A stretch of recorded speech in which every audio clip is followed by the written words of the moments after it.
Book of the Week, Nourishing Traditions by Sally Fallon. Hi and welcome everybody, it's Jason Barlow, RMT, and I'm here today as your therapist and as your coach to help you transform your stress, your tension and pain into health, happiness, and vitality. I'm multitasking as I was doing that. I'm just going to get this set up. It makes quite a difference, doesn't it, putting that light on? Okay, so welcome. Every Friday I like to reveal my book of the week, and today we're focusing in on the wonderful recipe book by Sally Fallon called Nourishing Traditions. So I first discovered the Weston A Foundation way back in early 2000s, I believe it was. It was through CHEK. And then Sally Fallon was actually traveling to the UK at the time, and I went to listen to one of her lectures, and she did a phenomenal presentation on essentially how our ancestors used to eat and how many cultures around the world, indigenous cultures, still eat as our early ancestors used to. They all only can access what they can in their immediate environment. What does that look like? How do they grow it? How do they prepare it? How do they pull it? How do they soak it? How do they? She goes through all the sequences and steps. It's a very comprehensive book. It's not a book that you would pick up. I mean, look how thick it is. It's not a book that you're going to pick up and go, all right, start reading at the front and read right to the back. It's meant to be that you choose a recipe that you're going to focus in on. But whilst you're doing that, it gives you an education on raw milk, on whole fats, on kefir and how to soak and prepare and ferment foods. And it just goes in way beyond just a typical recipe book, because you not only get the recipe and a great quality food from it, you're also getting the education, which is going to help empower you to understand why it is that this is important to do, because it's ultimately it's going to nourish your body in a way better method than a refined food and a purchased food that's packaged that you're heating up in a microwave.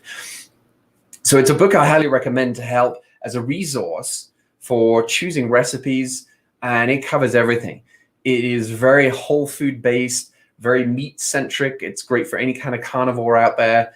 And she did a presentation on vegetarianism at the same time. She talked about vegetarianism as opposed to it being focused on vegetarianism. And the interesting thing, she brought up an image of a cow, and she kind of showed the different cuts of the meat that you typically take away from cow and beef. She then went on the next slide, she revealed all the different parts of the animal that are then used in many different industries. And she was just raising the point that, if you're truly trying to be vegetarian, then shouldn't you be avoiding all these other avenues and industries that are supporting the meat industry, the beef industry, or any animal for that matter, because ultimately those animals are being used, or parts of those animals are being used in so many different elements, from tires to airplane. Everything has components that are coming from an animal source ultimately. And so she was just raising the argument that if you're striving to be vegetarianism, from a strictly point of view of preserving that animal's health and life and so forth, then the argument from her side was that you should avoid many, many, many things, not just avoid meat. It was a very interesting perspective. Now, I'm not here to get into that debate. That's a personal preference. I've been vegetarian. I've been a bit vegan, more vegetarian than anything. That was several years, and I survived fairly well, and I actually enjoyed it. It was good cleansing for my whole body. Now I do eat meat, and I find that fuels me substantially, and it helps me get a more sustained energy throughout the day. It serves my body on a very good purpose, and so I continue to eat meat for that reason. Anyway, let's go down a whole different pathway. The purpose of this book, the research is coming from Weston A.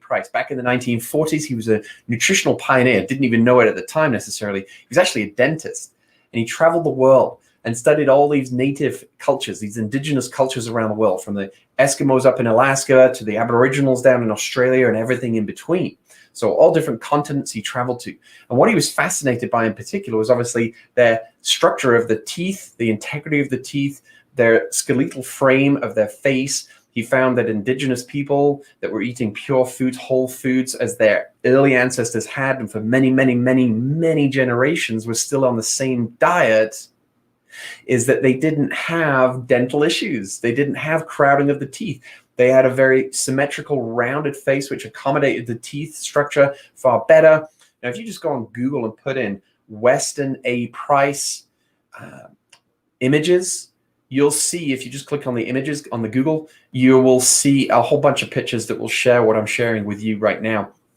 And even if you never read his book, which is called Nutrition and Physical Degeneration, it can be hard to get a copy of that, but that's written by Dr. Weston A. Price himself. He has lots of photo evidence of what he's sharing through his research. Long and short was, there were then, of these indigenous people, they would also then migrate to nearby villages and obviously have a better way of life by way of, you know, a home and shelter and care for their families and health care and so forth. The interesting thing was, though, is once he traced and tracked those generations, is those cultures that had migrated to these villages were now being exposed to what they classed as white man's food, and that was the processed sugar, the processed milk, more refined carbohydrates, and just a different process of dealing with foods. Is then there was more degeneration happening in these cycles of people. In the generations, the subsequent generations.